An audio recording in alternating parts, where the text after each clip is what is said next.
Let's talk about an attack. There's lots of different kinds of attacks that we have to worry about in cybersecurity today.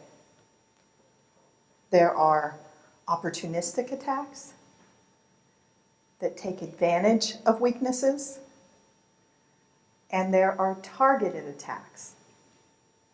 There are attacks that are advanced in nature, that have many, many steps to them, and there are click-buy fraud. There are little pieces of malware that are annoyances.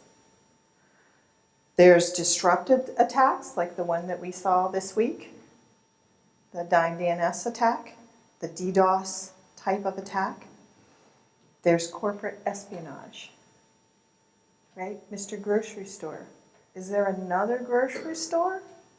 And does that grocery store want to know what you're doing and how many eggs you're buying from the farmer? Yeah, probably. And there's state-sponsored attacks. DHS, do you watch all of those attacks? Impossible, right?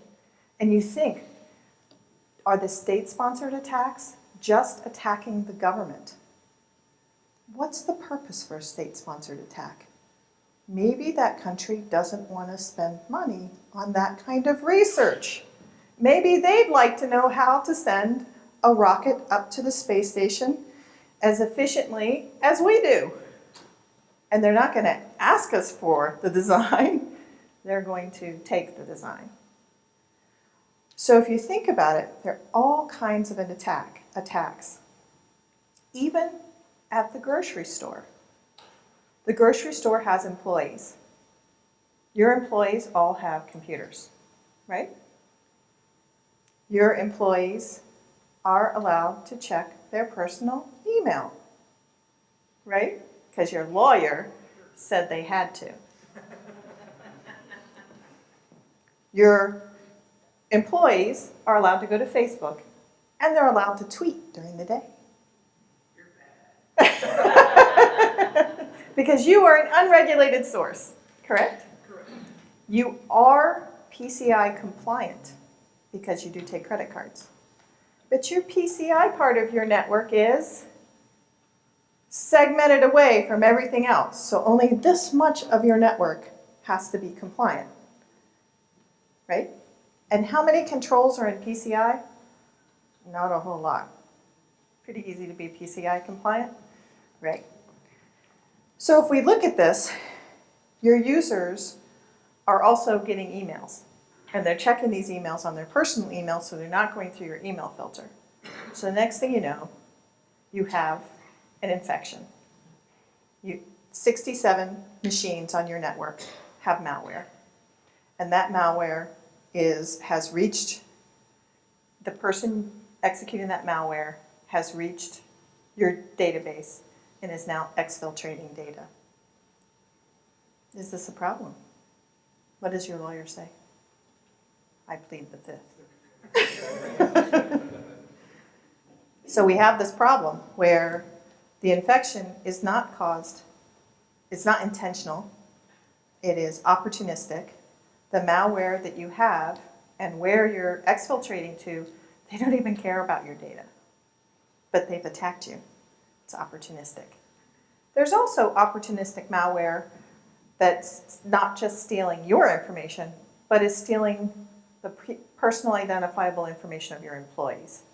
So you have to not only worry about protecting your databases, but you have to worry about protecting your employees from personal harm. So that makes the job of a cybersecurity person or a CISO in an organization even more complex, because you're having to worry about all the little things your employees do, as well as protecting your organization. And it is important to protect our employees as much as it is to protect your organization. In addition to that, you probably have a union, and it's probably in your union contract that you're protecting your employees. Right, Mr. Lawyer? Yes. So it gets more and more complex as we go through. So that's just an opportunistic attack. Let's talk about corporate espionage. You probably use Salesforce or some other kind of CRM to keep track of your sales and even keeping track of your market. What happens if this CRM vendor has an attack and loses your competitive information? Puts you at a disadvantage, and your lawyer's back involved again. You're going to sue him. That's right. And you're also going to run the incident, right? Many of us think that incidents are run by the security people and the technical people that are in our organizations, and that we're very interested in the packets and we're very interested in the reversal of the malware. That's just a tiny part of it. Because once you have an incident, your lawyer now becomes involved. And your lawyer usually hires another lawyer, a cyber lawyer. And that lawyer usually hires a PR firm, and on and on and on. And it becomes very complex. Why does it become that complex? It becomes that complex because we're not protecting the machines. This isn't about the machine. The machine is disposable. If this attack affects your profit by even 10%, I guarantee you the IT at the grocery store isn't 10% of your profit. You could throw the entire network out, every machine and every register, and it probably would be still less than what the effect of the attack had. So in those circumstances, it is important to get other lawyers and PR firms and other people involved, because the value of securing your infrastructure becomes more and more important. When you hear that people are spending a percentage of their IT budget on security, it should make you shake your head. Because it's not about the machines. It's not about the people who take care of the machines. It's about protecting that grocery store, keeping it profitable. There's another piece we didn't talk about, and that is the reputational damage of an attack. So you've had an attack. It wasn't even an intentional attack. It was an attack that came in through one of your employees' emails, and it exfiltrated data. It just so happened to exfiltrate the data to one of your competitors.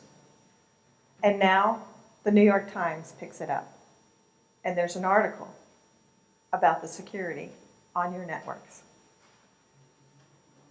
Mr. Grocery Store, your lawyer is a busy man. I hope you're paying him well. But once this gets in the news, then the trail starts to get hotter, and people question if the credit card companies are involved, right? Credit card company, and the credit card company then says, is the credit processor involved? And the credit processor says, is the bank involved?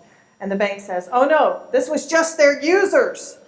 And then DHS gets involved and says, we need to come in and take a look, right? And then your lawyer is back involved again. It's a complex situation. It's much more complex than it ever was. So if you think that you're studying just cybersecurity, think again. You are studying something technical. You are learning how to code in Python. But it's good to understand the bigger picture and how this affects the world.